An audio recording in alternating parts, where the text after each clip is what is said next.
Thank you for accepting the invitation, first of all. It's a pleasure for me to host you here on behalf of the National Youth Congress and Tirana European Youth Capital. As you see, this is quite an intimate place, a quite intimate discussion, a quite open and flexible one. This is the newest youth space that Tirana has. It will continue to be here even after this period where we are finishing with wrapping up the title and every project of it. These are the youngsters that have been behind the Tirana European Youth Capital, activists, young people involved in different projects, staff, the team of the Tirana European Youth Capital, and so on. And you are the third ambassador to accept our invitation. We have been here previously with a German ambassador and with the UN resident coordinator. And we will continue doing so in order to bring young people and foreign diplomats who are living in Albania closer to see that these foreign diplomats are also humans, are very normal people who have a family, who have a career, who have a vision, who have had and still continue to have a vision for their own life, but also for Albania. And in that regard, I wouldn't like to speak much more because we want to hear from you. So yeah, what does it mean to be the Swedish ambassador to Albania? Thank you, Steven, and hello everyone. This is super nice space. I love this, and thank you, Steven, for inviting me. So nice to see you. I hope you will have questions also. But how is it to be the Swedish ambassador in Albania? That's the question. It's very easy. It's a perfect job for an ambassador. As an ambassador, you come with an assignment from your country. And for Sweden, Albania is important. The relations are good. We support something that Albania also wants to do. We support your European Union path. So we can say that we are in full agreement. And when you come as an ambassador from a country, if you are in full agreement with the country, it doesn't mean you cannot engage. It doesn't mean that you cannot say, this is a problem. But it's a big difference to be in a country where you really feel that you can work freely, you can do your best. And it's also easy for different reasons. It's interesting because Albania is in the making of becoming a European country, entering the Union. You are already in Europe.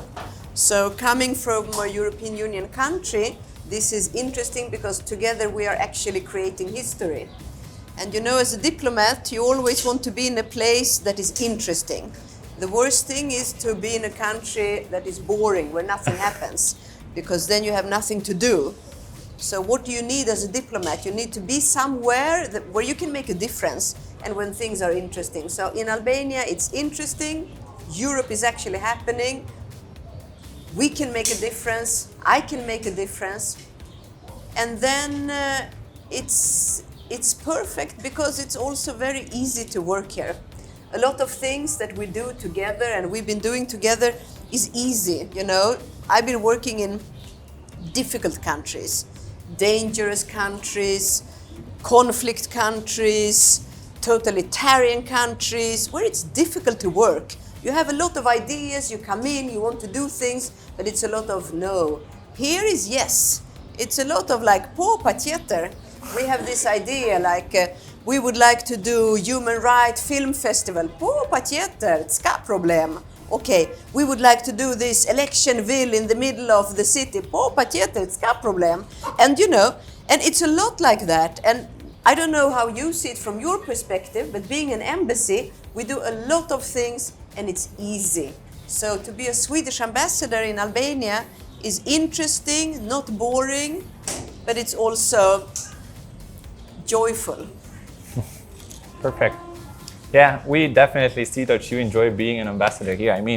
I guess all of us have already previously met you somewhere in some conference or in some event, and then your Instagram for sure you're quite an influencer in the city, but also in the country as well.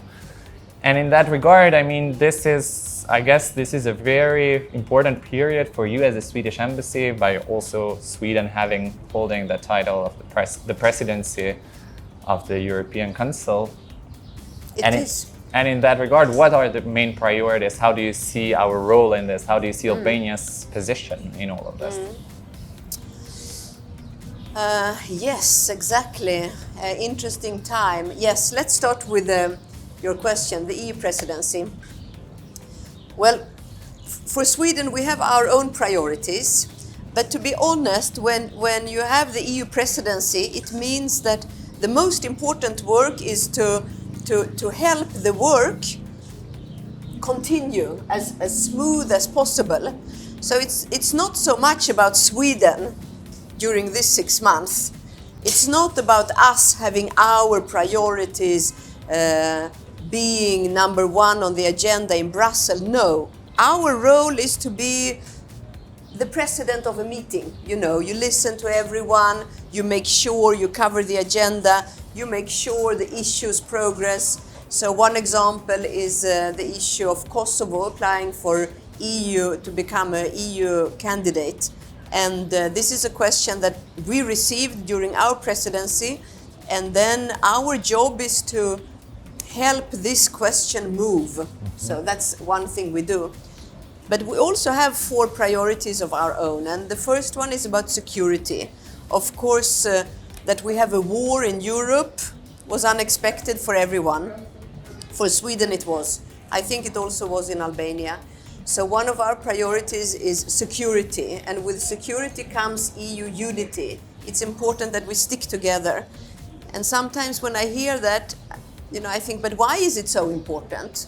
But it is important because we need to be united when it comes to big and difficult decisions like sanctions against Russia, or how shall we behave when it comes to security. So we need to be united. So security, united, very important. And then we want the Green Deal to happen faster. Who is engaged in the green movement? Who is engaged in any civil society working on environment? But Stephen, you are. I am. Is only Stephen here? Okay. But it's very important. And for Sweden, this is a priority. So we want this to happen, you know, faster. And then we want Europe to stay competitive. You know how European Union started. It started as an organization supporting business, moving goods and people freely, as an economic union very much. Also based on values, of course, but also very much focusing on helping each other's business. So we need to make that happen. We need to be competitive. We need to be the best in the world. And European Union, we have actually decreased. We used to have a bigger share of the world economy, but now it's decreasing. So Europe is not as good as we used to be. US is better, maybe China is better. So we need to stay competitive. We need to have trade with everyone, but we also need to stay on top. And we are not. We are losing a little bit. So Sweden wants to get European Union back on top. And then democracy. I mean, European Union is based on values. So to keep that high on the agenda is also important. Perfect. Yeah, many thanks. I mean, democracy here in Albania, I would say it's quite new. As you know, it's only been almost more than 30 years with democracy, coming from this very totalitarian regime, and with young people having so many dreams, differing so much from our previous generations, from our fathers and mothers for sure. And in that regard, how do you see Albanian youth? You have met thousands, I guess, during these years in Albania. How do you see them? How do you value them? What do you think?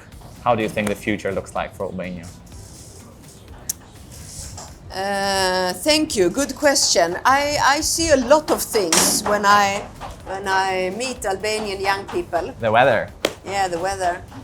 I see youth who is a part of Europe, like you feel comfortable in Europe. You speak languages, you speak English, you speak Italian, you speak Greek. You've been traveling, maybe you lived somewhere, you came back, or you're going somewhere, or you have your family somewhere. You are much more European than Swedish young people were when we were entering European Union. We were like up north. We did not feel European. We did not speak so many languages. We did not drink wine. We were only drinking like our Swedish schnapps. And we did not feel that we belonged in Europe. This was 30 years ago. But when I meet Albanian young people, I feel that you belong to Europe. Speak the languages, this is where you come from. You are a European youth. And you travel and you study, and I think this is your asset. Then I also see youth who want to leave the country, and everyone talks about this being a problem. And I think it's a mixed picture, because some of the young people that I meet, they don't want to leave, but they leave because others are leaving. I don't know if you agree with me, but sometimes I meet young people and they leave because maybe a friend is leaving or maybe family is leaving, and you don't want to stay like the only one in your family. I met a young guy and he said, I can stay, but my two brothers are leaving. I don't want to stay on my own. So I think that yes, young people are leaving, but maybe every fourth young people is leaving because someone else is leaving. So I meet that too. And then, of course, I meet a lot of people who are disappointed and angry with the country, and I know that what I will say now is a provocation. I know that because I receive feedback. So I know that you will not like me when I say this, but in some aspects, this country is much better than you think it is. And I've been working in many, many other countries where you have problems. You cannot travel. You have no democracy at all. You have problems of security. And in Albania, you have a lot of good things that you tend to forget. Of course, you have problems, big problems with corruption. But there are also a lot of good things that sometimes maybe you just miss because you're used to it. And when you are at home, maybe you just don't see a lot of good things. But I see them, and this is maybe, I think, something important also to talk about. And so, this is the youth I meet, the disappointed, the European, the well-educated, the one who is coming back or the one who is just about to leave. But of course, what I see is a huge potential. I mean, you are fantastic, and you're highly educated, and you're also very interested in education.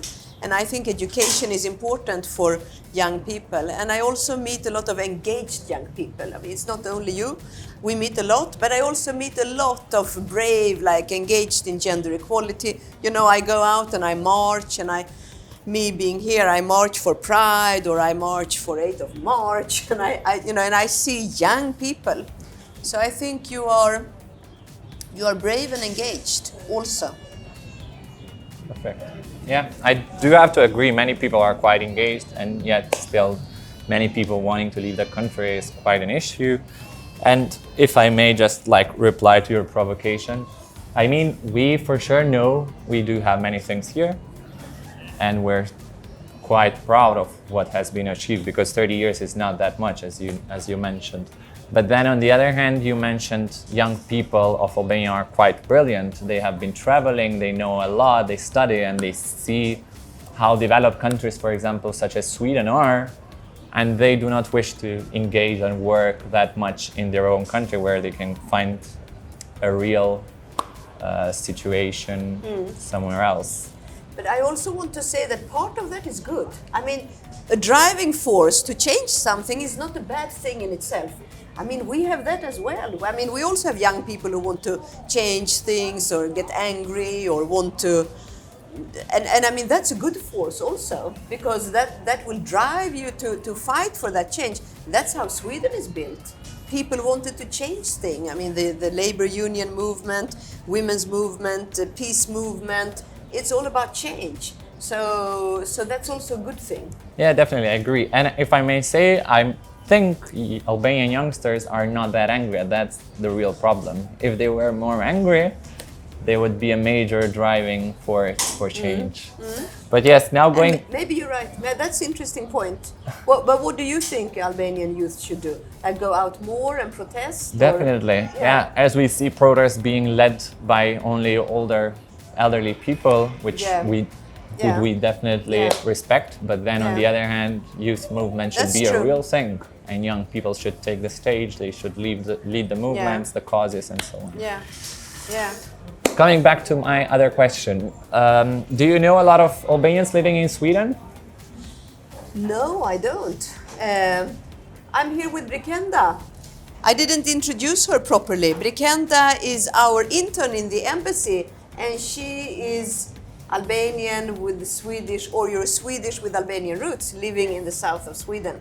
We have a lot of Swedish people with Albanian roots in the south of Sweden.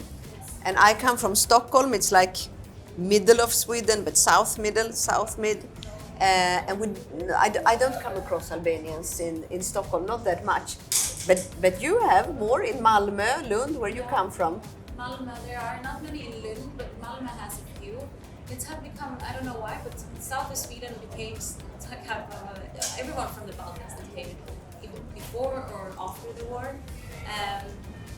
For example, my parents, they came to Sweden in the 80s, so they came quite early. So both my brothers and I are born there. But there's a huge population of Swedish people with Albanian roots, but mainly from Kosovo. I haven't crossed many from Albania, but I guess also that has to do with the war as well. But yeah, there's a drive there as well, a huge drive. Perfect. So no, not many, no. And do you meet a lot of Swedish people living in Albania? No. And it's a problem. I mean, it's like a super small community. Sometimes it's like we all know each other. If I see someone new from Sweden, I say, but who are you? Where do you work? Because I know all 10 people from Sweden living here. But there are some in Himare who decided to come and stay here for good. And we have some students coming back, and a few Swedes who live here also, permanent, who decided to live in Albania. Definitely. So a few, and we know them. We try to keep track. Perfect. Then it's time to attract more and more Swedes in Albania. Absolutely. So my other question, and in this occasion I also want to invite everyone for questions. The floor will be quite open. Which would be the favorite city of yours in Albania? Impossible to say. You know this. I think it's beautiful everywhere. I love the mountains. I've been hiking in Korabit, at Valbona. I think that's beautiful. I love Shkodër, but Korça I've been back to. Yeah, Saranda I've been to. Himare, I keep coming back to Himare. I have a lot of favorite places, but it's actually outside the cities also where you find the beauty, I would say. It's the mountains. It's amazing. I would say every time I go outside the big cities, I say, this is fantastic. It's amazing. So maybe my reply would be outside the big cities. Outside Tirana, definitely. I do like Tirana, but it's a lot of beautiful places outside. Yeah. But I want to ask you things, but you can ask me things too. Perfect.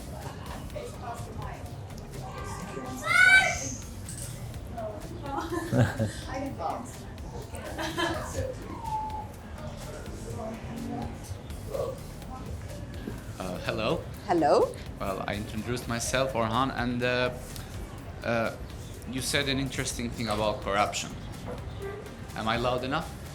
I hear Just you. a little bit. I hear you. Okay. Yeah. So you said Corruption. an interesting thing about corruption. Yeah. Well, I have two questions. Yeah. So, in Sweden, is there corruption?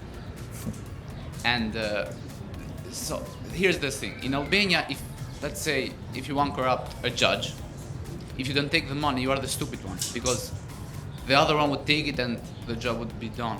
And so is this, let's say, this kind of system that we basically we can defeat. So Of course you can.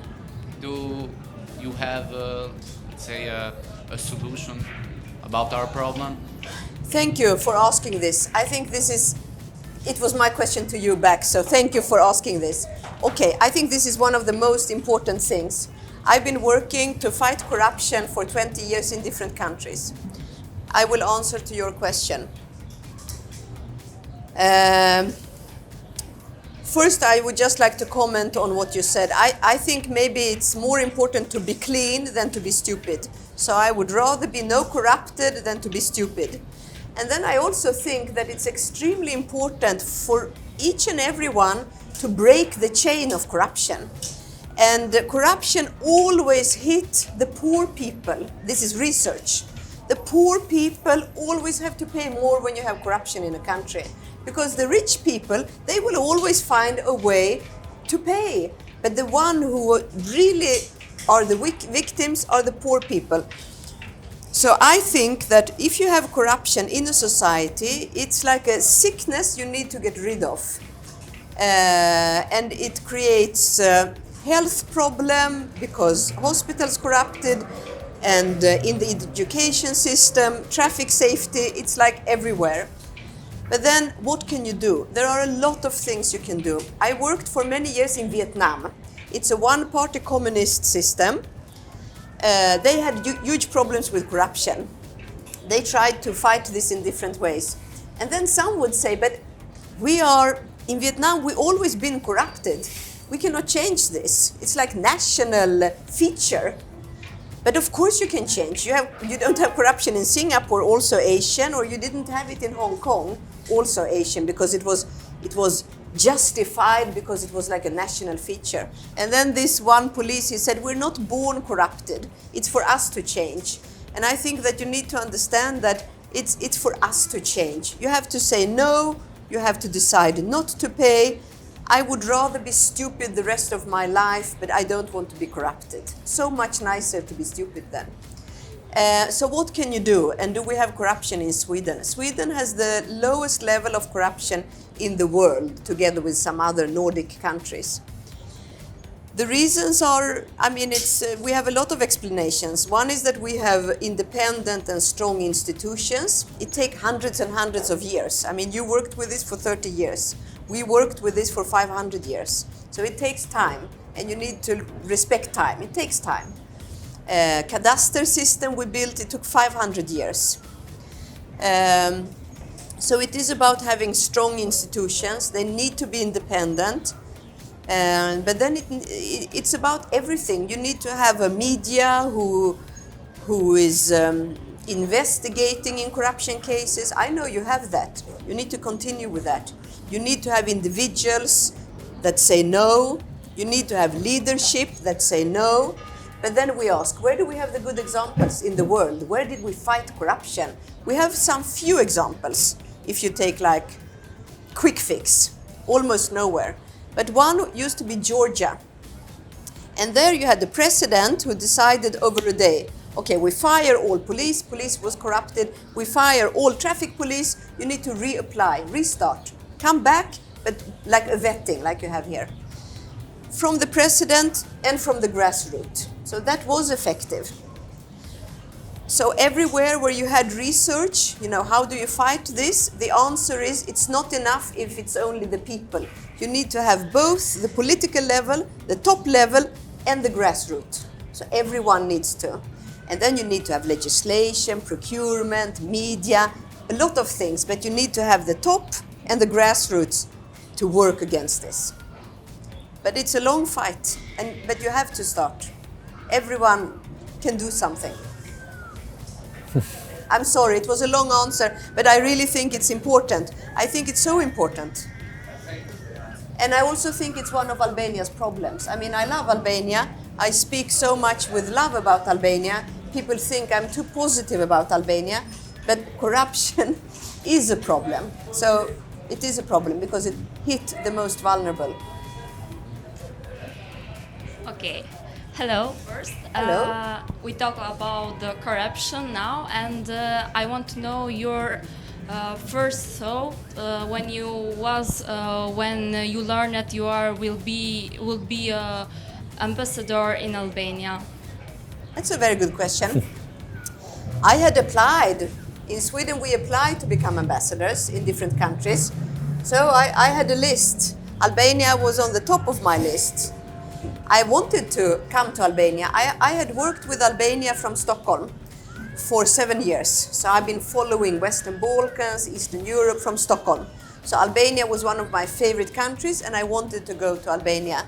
But then, as it is in our business, I had this on my list. I waited for months and months and months, nothing happens. And then I get a phone call, and I'm out in Stockholm walking, and they call me from Ministry Foreign Affairs. We have an offer for you. Do you want to go to Tirana? I said, yes, yes. And then I said, yes, and they said, good, you will go to Tirana. It's a secret for now, but soon you can tell everyone. Congratulations. I was so happy. And I phoned my son. My son was 23 maybe at that time. And I showed him photos of Albania. I said, come, let's have a coffee. I will show you photos. And he was very happy for me. So we were very happy in the whole family. Thank you. That one? Okay, I'd like to go a bit back into the role of being an ambassador, being abroad, but also being a mother. You mentioned your son. Being a leader, you have to lead your team in the embassy. Being a citizen of Tirana, of Albania, for some time, traveling quite a lot. We all know, by following you in the public outings, that you are characterized a lot by the energy. So my first question would be, what is the driver of your energy, and how do you balance all of these roles together? Now I need to stand up because I don't like to sit. You know, in the embassy we have tables, they go down and they go up. And mine is always up, so I stand when I work because the energy. Okay, a lot of different questions. Yes, I am a mother. I have 2 children. I have Miriam, she's 23. And I have Jonathan, he's 26. Yeah. And he's a rapper, right? He's a rapper, he's a big artist. It was a big surprise when he started to do hip hop and he became super famous. He was the most played Swedish artist in the world on TikTok last year, but he doesn't care about TikTok. He doesn't listen to TikTok, but he's a super creative artist. Sorry, I'm really proud. I'm also proud of my daughter Miriam. She has a newspaper. She's like feminist, art, so they're all into art. And my husband is a poet, so he's also into art. So I'm the only one who has an office. They don't have offices, but I say office is lovely. I love office. You know, you have support. When your computer breaks down, someone can help you. If I'm an artist, no one can help me, so it's terrible. I don't like to be an artist, but my father was an artist, my mother was a journalist, and I promised myself I will never be like a free person like that. I hate it. I want to have like super big office with a lot of people because I want to have someone to eat lunch with. I eat lunch with Brikenda. I can eat lunch with my colleagues. I like that. I knew very early that I wanted to work with other countries, so that's a passion. I studied political science, but I also studied Russian because I grew up in Moscow. My mother was a journalist, so I grew up in Moscow as a Swedish child in time of communism. And she threw me to Soviet kindergarten and Soviet school, so I learned Russian. So I had a love for, I don't know, other countries. You know, it's nice. And I speak Russian, so all my professional life was defined by the fact that I speak Russian in the beginning. And I always worked in post-communist countries, also like Albania. I think it's important to work when you're at work, but also to be able to relax, to be home. And for me, that was important. I wanted to show my children that you can be a manager, you can have a career, but you can also have a family. You can hang out with your children, you can cook, I wanted to show that, you know, you can do both. It's not, you don't need to make a choice. Either I work super hard or I have children. No, you can do both. Yes, I have a fantastic husband. Yes, he listens to all my speeches. He's like, bravo, Elsa. Okay, 2 minutes. No, too long. Okay, 1 minute. Good, bravo. Okay, can you shorten that? And I speak and I talk, and he's like, so he's my big supporter and big fan. But even if you don't have a fan at home, and you have like, I still think you can be able to do both. And manager, you should be only if you like it. And I think you should choose the work that you think is fun. Because I think you should have fun when you work. Because if you like what you do it better. A doctor, police, diplomat, whatever, you need to like love it with your heart, because then you do it well. Because you spend a lot of time, 40 years of working, 8 hours per day, it's a lot of time that you spend with your colleagues. So you need to like them. And I changed work if I don't like my colleagues, or I don't like the office, or I move, I change. And I get restless. I change every 4 years, every 5 years I have a new job, because I get bored otherwise. And I feel like I've done, I cannot do more. My energy is finished, I've done what I can, now I move on. And to live in citizen of Tirana, one thing. I love everything, coffee, streets, hang out. But one problem is the buses. I have become less environmentally friendly when I moved to Tirana, and it shouldn't be like that. In Stockholm, I go with bus, I go with underground, you don't have, but I use the bus or I walk. Here, no buses, it's like difficult, so I need to take the car. In Sweden, I don't own a car. I don't like driving, I don't own a car. But here, I was forced to drive a car, and that is terrible. That is the only thing I don't like with Tirana. I want more buses. We do agree. I know. I definitely do agree. More buses. We also agree as people who live in Tirana. I know you do. I know you do. I know. So in this, I'm in your fight for more buses. Another question. More questions. I have one.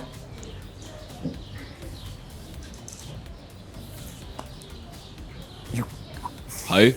So I'm not from Albania, I'm from Italy. And my curiosity when it comes that the Swedish ambassador was coming here, it was what is the main link between Albania and Sweden? Also, so in an economic way, maybe exchange.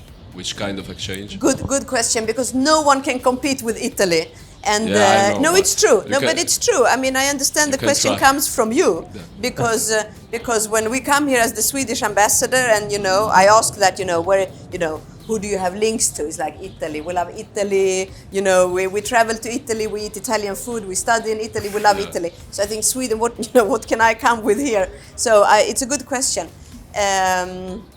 because Sweden is not so famous in Albania. We don't have so many people from Albania coming to Sweden. We don't have so many students coming to Sweden. We want more. So my work, together with Brikenda, the colleagues in the embassy, is to promote Sweden, to make, Sweden famous in Albania. Because exactly, it's a good question. What is my work and how can I promote the links? So Sweden is not so famous. Albanians don't know so much about Sweden, so I have a lot of work to do there. I use, music. What Swedish music do you know? Zero. You see? This is a super problem. Italian music, Italian music? They know it. They know everything. You see? Really So, dancing songs. so to be Italian ambassador is easy here, but for me, sure. it's also easy, but I have more work to do. So, we promote Swedish music, Swedish culture, Swedish movie. We have film festival. We have new books coming out. We had ABBA party here. We had culture week. So if you love Sweden, you can do a lot of things. Business, not so much, because the problem is reverse. In Sweden, we have a lot of business. They don't know so much about Albania. Now we opened up H&M, but there are a lot of businesses that they don't know. It's not that they don't want to come here, they just don't know about Albania, We have hundreds of businesses in Serbia. Serbia, much bigger country, much more well-known. We don't have a big diaspora in Sweden, like you have in Italy. You have, 700,000, I think, Albanians. So that creates links. So my dream is to have it like you have it, Italian. No, but to have all these links is what we want to do. So we don't have it. What we have is a very big development cooperation. What is that? Well, that means project when we support Albania. You know, Sweden is one of the top countries of supporting other countries. Because we are a rich country, and after the wars, we decided we will give 1% of our GDP to support other countries.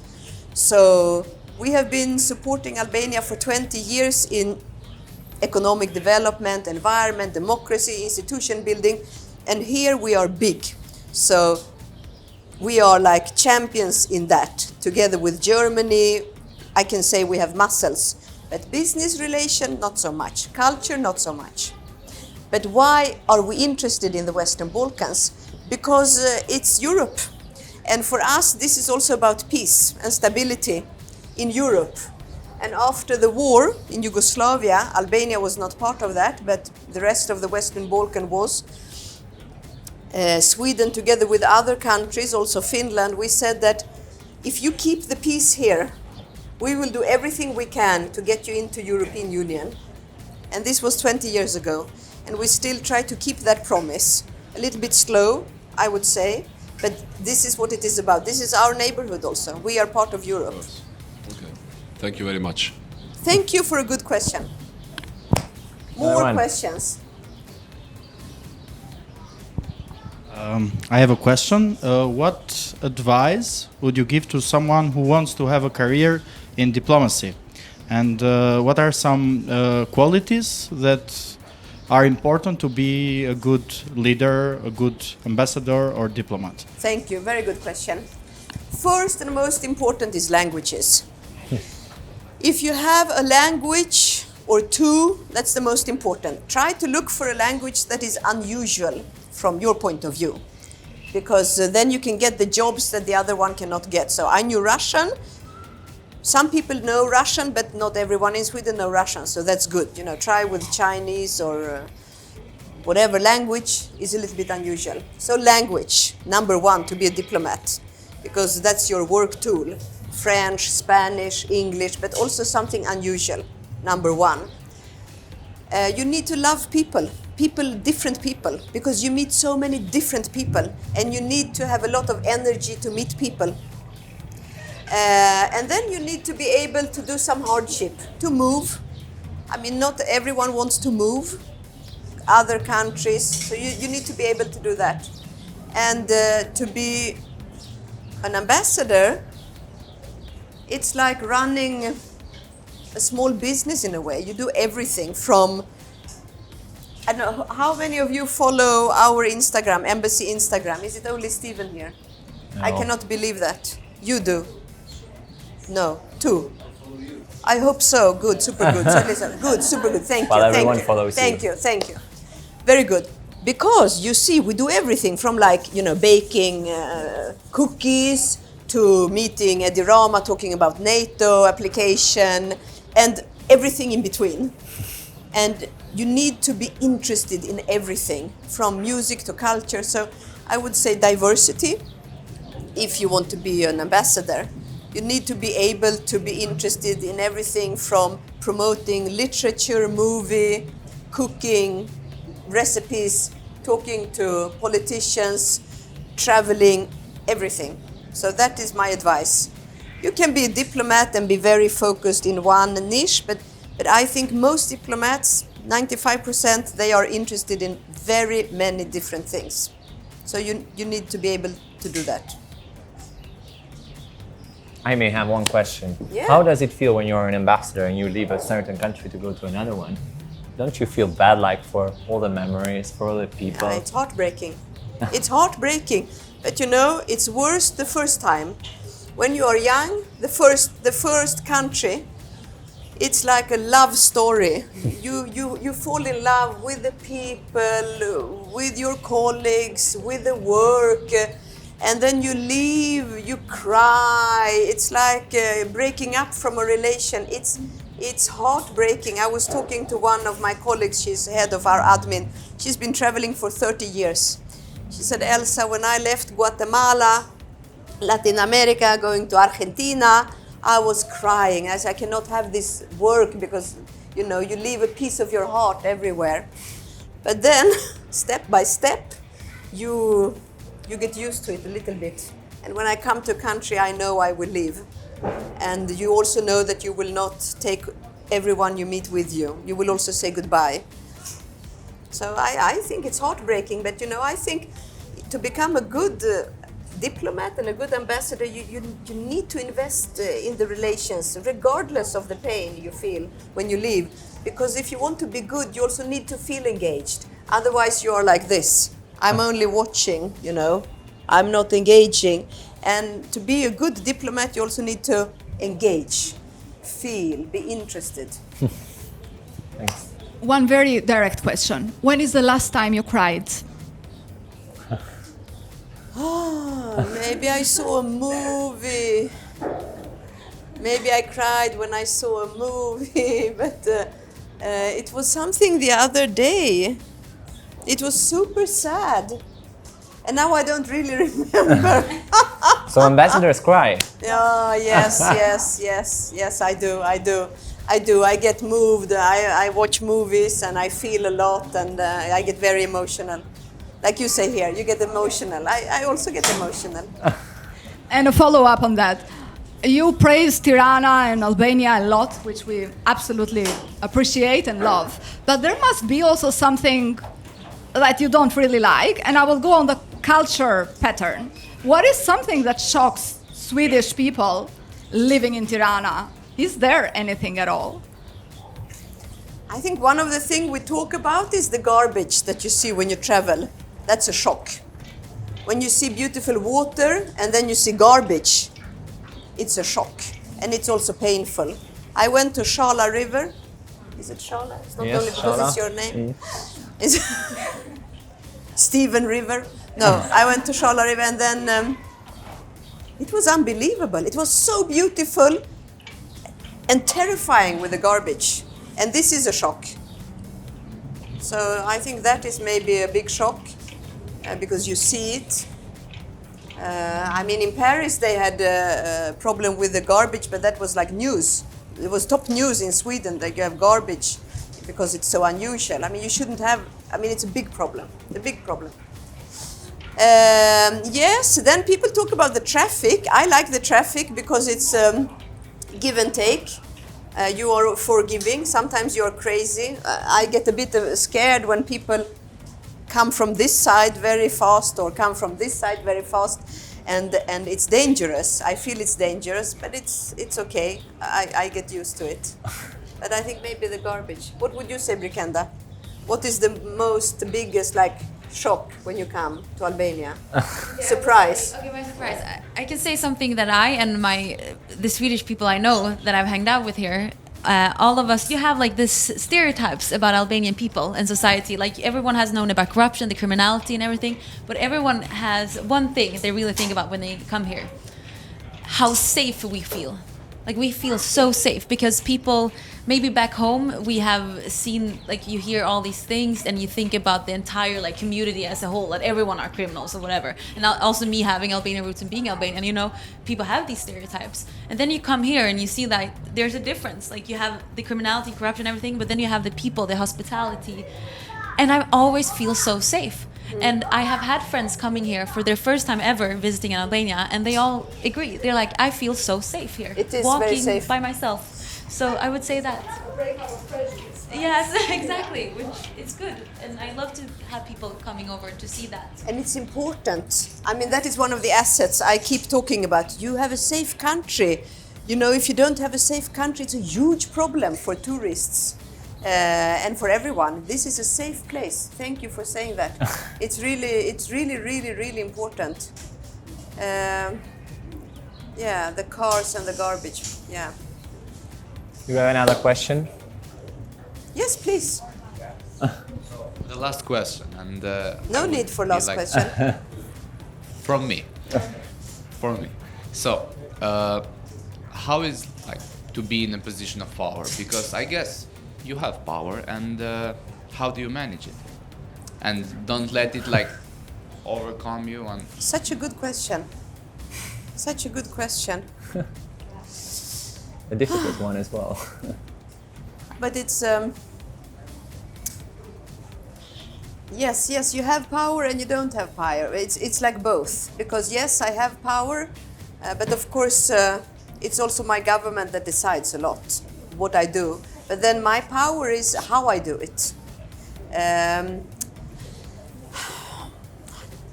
I think power is something that you can get easily when you're a manager, but the next day you might lose it.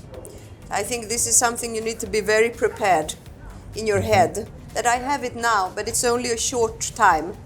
Maybe my next job will be something else. You know, to be a bit humble and to be prepared. Because if you have power for many years, you get used to it. You get used to it. Maybe you get, I don't know, it's like you take it for granted. And I think when you do that, that's dangerous. So I always think about, I have this now, but in 2-3 months I can lose it. I can have another job where I'm not a manager.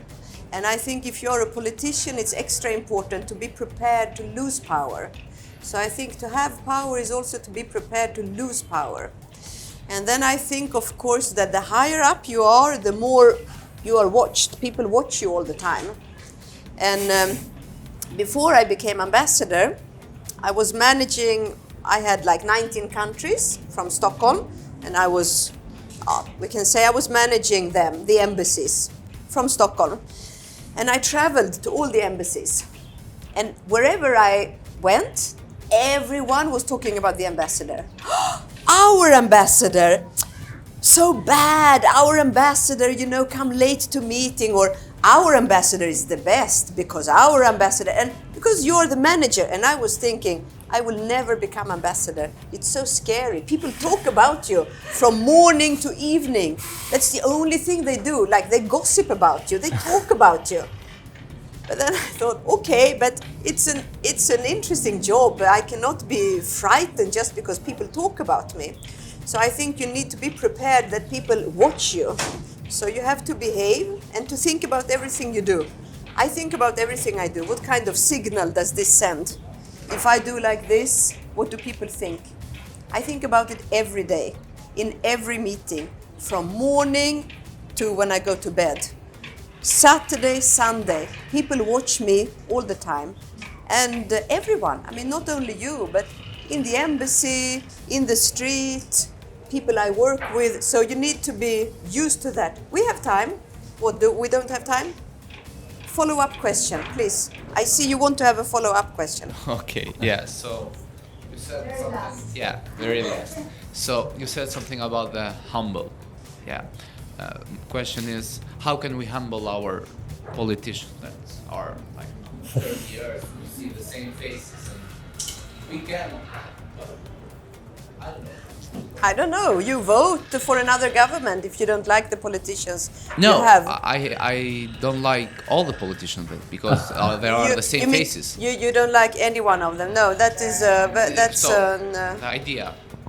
You become a politician yourself. I think, yes, you become a politician. No, but I see your point. And wanted to say, wait, humble. I also think, I will reply, I also think it is important to be kind. When you have a lot of power, you need to be kind. And when I look at managers, my models, my role models, to have knowledge, a lot of people can have knowledge. You can find millions of people who knows things, but to be kind as a manager, that is important. So my role models, men, women who I loved, looked up to, they have also been kind. You need to be kind as a leader. But going back to your question about politicians, I mean, I think that for any politician, also in Sweden, if you have power too long, it's a problem for democracy. We had social democrats for 50 years almost.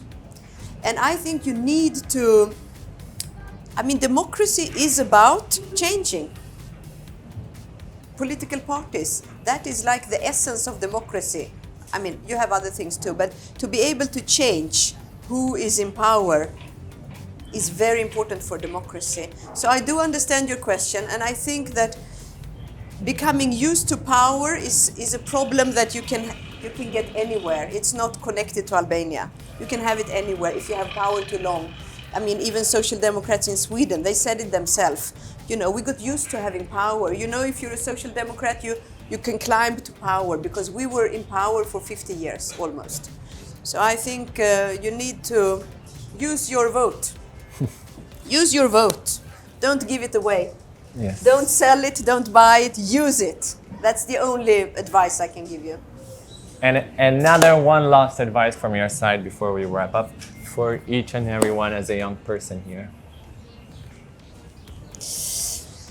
I don't know, so many advices. Have fun.